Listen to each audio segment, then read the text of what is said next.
In the quirky little town of Grits Grove, where the roads were often lined with wildflowers and the air was thick with the scent of freshly baked cornbread, lived a notorious character known as Puddinhead Stumpinbutt. Puddinhead was a chicken stumper and lizard wrangler extraordinaire, though his reputation often preceded him for less noble endeavors. You see, Puddinhead had a peculiar penchant for snatching the spoons and old wash rags of unsuspecting townsfolk, adding a layer of mystery to his already eccentric persona.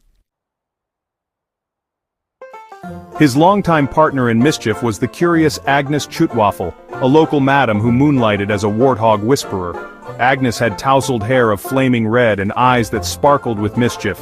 She was famed for her eccentricities and deep understanding of the strange beasts that roamed the woods, but her influence over Puddinhead often pulled him into trouble, particularly with the town's staunch preacher Reverend Augustus Podgobbler.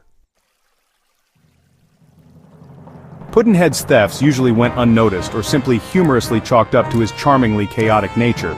However, as the springtime dance approached, an extravagant event featuring a talent show and a rather notorious monkey shave, tensions began to bubble.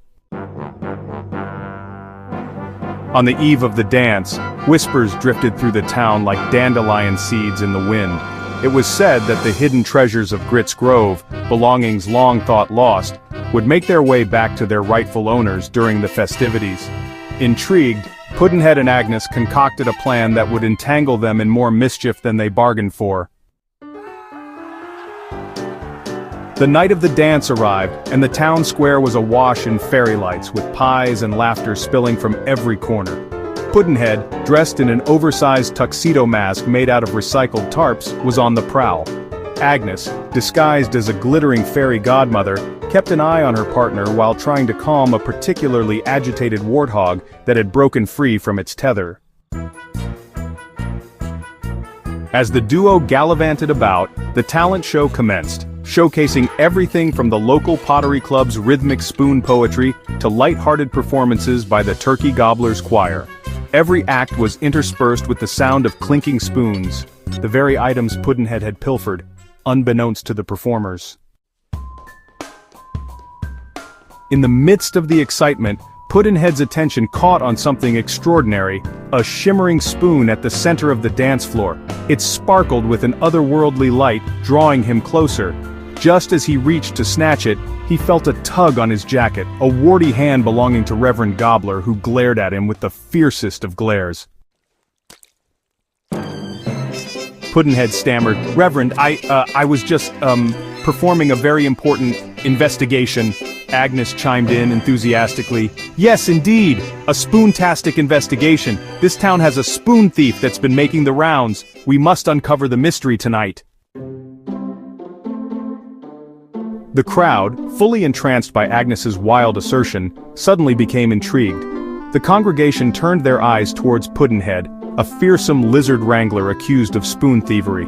The Reverend raised an eyebrow, and the townsfolk murmured amongst themselves, laughter bubbling at the absurdity of it all. Taking advantage of the atmosphere, Agnes grabbed the mic and turned the talent show into an improvised whodunit game. Under the bright lights, Puddinhead announced, "Let's find the spoon stealer of Grits Grove." He stepped into character with dramatic flair, leading the audience through a series of hilarious reenactments, all the while glancing nervously at the Reverend, who seemed more amused than angry. As the evening unfolded, the duo of Puddinhead and Agnes hypnotized the audience with their antics, unraveling the mystery with zany clues that pointed to ridiculous suspects. A singing chihuahua, a mischievous band of raccoons, and even the warthog Agnes had been calming earlier. The grand finale arrived, and the crowd demanded a grand reveal. Puddinhead, now in full ease with the townsfolk, raised his hand dramatically. "Puddinhead, the spoons are right here with us, my friends. It was a distraction all along." With a flourish, he revealed that he had collected the spoons not for thievery, but to unite the town despite their differences. Cheers erupted from the crowd as Puddinhead handed the sparkling spoon back to the Reverend, who, unable to hold back his laughter, finally stepped into Puddinhead's mischievous spirit, Reverend Podgobbler. Perhaps Grits Grove needs both whimsy and a few remotes to hold onto the fabric of community. And so, the night ended not with anger but with laughter rekindled friendships and, you guessed it, a shed load of old wash rags and stolen spoons transformed into crafts for a charity auction. Puddinhead Stumpinbutt and Agnes Chutwaffle became local legends. Their antics at the springtime dance ensured that every spring night henceforth would be filled with mystery, laughter, and perhaps a few stolen spoons. But rather than theft, it would always lead to friendship in Grits Grove.